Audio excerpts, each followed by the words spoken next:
Você não faz um bolo só com farinha, nem só com manteiga, nem só com ovos. Você precisa de vários ingredientes. O bolo da vida necessita vários ingredientes. E um desses ingredientes é o diálogo. Um desses ingredientes é a capacidade de se comunicar. Ele não é o único, mas ele é fundamental. A comunicação tem 3 níveis. O primeiro nível eu chamo de boca-ouvido. O segundo nível eu chamo de cérebro-cérebro. O terceiro nível eu chamo de coração-coração.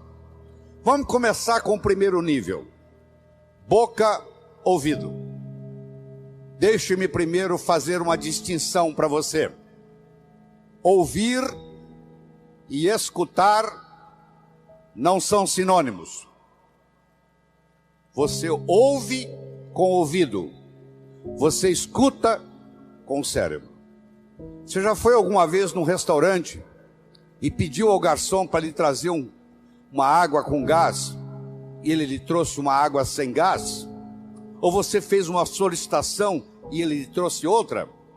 Aquele garçom, naquele momento que ele recebeu o seu pedido, ele estava operando no nível 1. No nível 1 ninguém é promovido. No nível 1 você não conquista as pessoas. No nível 1 você não vai para frente na vida. Não interessa a nota que você tirou na escola, isso não faz diferença. Porque a escola lhe passa informação. A vida lhe exige competência de ação. O que cai na prova não cai na vida. Se você observar na sua cidade, você vai encontrar indivíduos que eram CDFs, que eram estudantes brilhantes, e hoje são pessoas que estão perdidas na vida. E você vai encontrar também pessoas que eram estudantes medíocres, e hoje são excelentes empresários, estão contribuindo para o bem-estar da comunidade. Por que isso?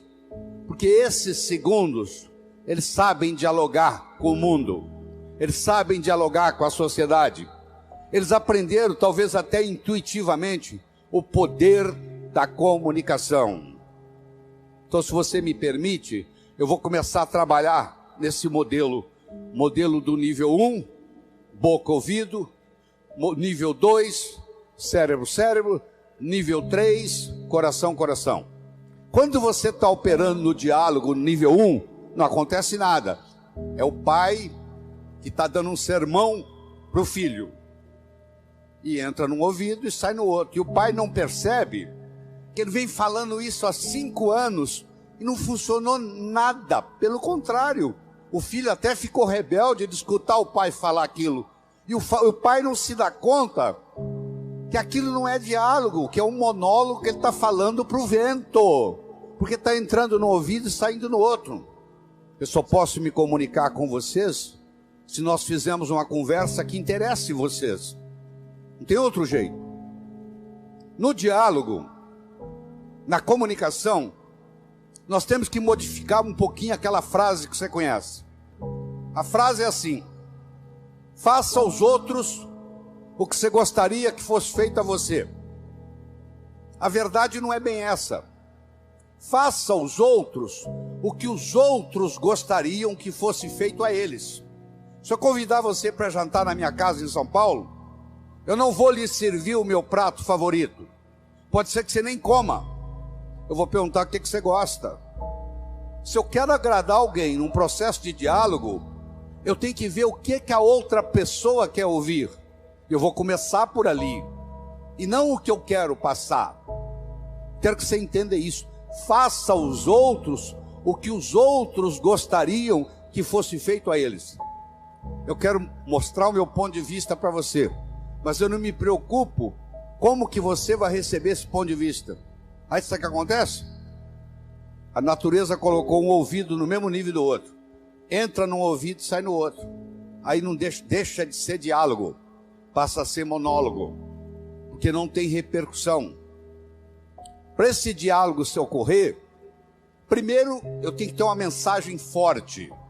Você só vai continuar me escutando se você estiver gostando da mensagem. Eu tenho que ter algo para poder passar para você. Essa é a mensagem. Segundo, nós temos que conversar de uma forma metafórica. Quando eu lhe conto uma história, você não pode dizer que você não concorda com ela. Eu estou lhe contando uma história.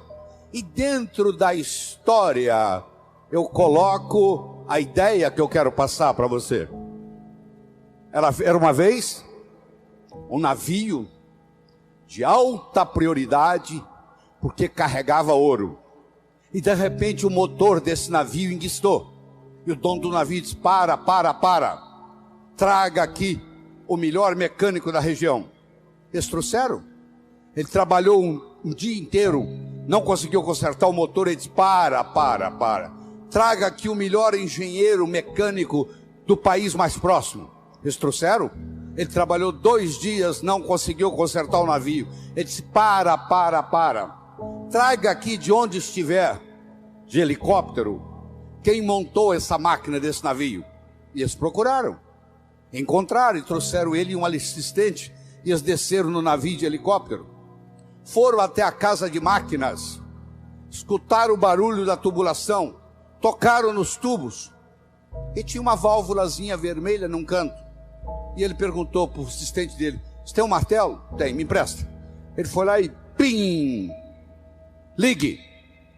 Eles ligaram, tudo funcionou às mil maravilhas. Os 3 indivíduos que trabalharam, o primeiro que trabalhou um dia, o segundo que trabalhou 2 dias, e esse que deu a martelada na válvula, mandaram as suas respectivas contas. Quem trabalhou um dia mandou uma conta de $100. Quem trabalhou 2 dias mandou uma conta de $400, $200 por dia, porque ele havia trabalhado 2 dias e ele era mais sofisticado do que o outro. E quem deu a martelada mandou uma conta de $10.000. O dono do navio falou: eu vou pagar, porque ele consertou o meu navio, mas eu só pago com uma condição: que ele mostre como é que ele chegou à conclusão de me cobrar $10.000. E ele mandou um bilhete para o dono do navio: para dar a martelada, $1. Para saber onde bater com o martelo, 9.999. Olha que interessante. Você imagine que nós estamos almoçando e eu conto essa história para você. Aí nós estamos num diálogo, almoçando.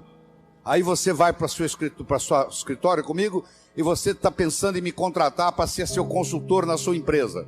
E você pergunta assim: doutor Laí, qual é a sua remuneração? E eu falo um preço elevado. Ao invés de você falar é caro, você vai pensar assim: esse cara sabe onde bater com o martelo. Eu preparei o seu cérebro para escutar o meu diálogo com você. Através de quê? Através de uma história, através de uma metáfora. A pessoa que sabe dialogar, ela conversa metaforicamente. O político que ganha a eleição é um contador de histórias. O padre que faz o sermão que agrada a todos é um contador de história. Porque quando você está contando uma história, a mente crítica baixa. Você conta a história e leva o que você quer levar junto da mensagem. E a mensagem entra na estrutura psicológica. Terceira coisa importante no diálogo é uma linguagem apropriada. Você já foi a um médico e o médico começa a usar aquela terminologia médica que só ele entende. E aí você volta e a sua família te pergunta: e aí, o que você tem? O que o médico falou? Ah, não entendi o que o médico falou. Esse médico não tem nada de inteligente. Ele tem que conversar numa linguagem que o paciente entenda. A própria Bíblia tem uma citação dizendo que se você não falar a linguagem de quem está lhe escutando, você está falando aos ares. E outra coisa importante é a percepção. Uma coisa é o que você está passando, a outra coisa é que o outro está captando. Ah, você é um vendedor? Sou. Você é um bom vendedor? Ótimo vendedor. E aí, você tem vendido bem? Não, tem vendido muito mal. Então você não é um bom vendedor. O aluno que diz que é bom aluno, ele tem que me mostrar um boletim bom. Eu não conheço bom aluno com boletim ruim. O mínimo que você tem que me mostrar como bom aluno são boas notas no boletim. Isso lhe caracteriza como bom aluno. Se você é vendedor e você não está vendendo o que você gostaria de vender, você vai me desculpar, a tecnologia, a abordagem que você está usando de vendas está sendo inadequada.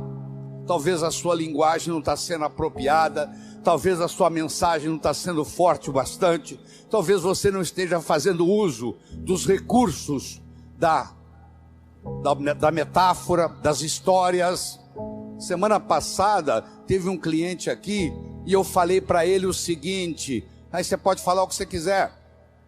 Você está falando, você está contando para esse cliente que está na sua frente o que você fez com o cliente da semana passada, o que você falou para ele. Mas na realidade você está falando para esse escutar, mas você usou o artifício metafórico de que você está falando para o outro. E quando você trabalha esse fenômeno do diálogo desse jeito, quando você termina, a pessoa se sente convidada a participar das suas ideias. Ela se sente, o filho, quando um pai sabe ter um diálogo com ele, quando termina o diálogo, o filho se sente convidado a experimentar o que o pai está falando para ver se dá certo. É um convite que ele recebe.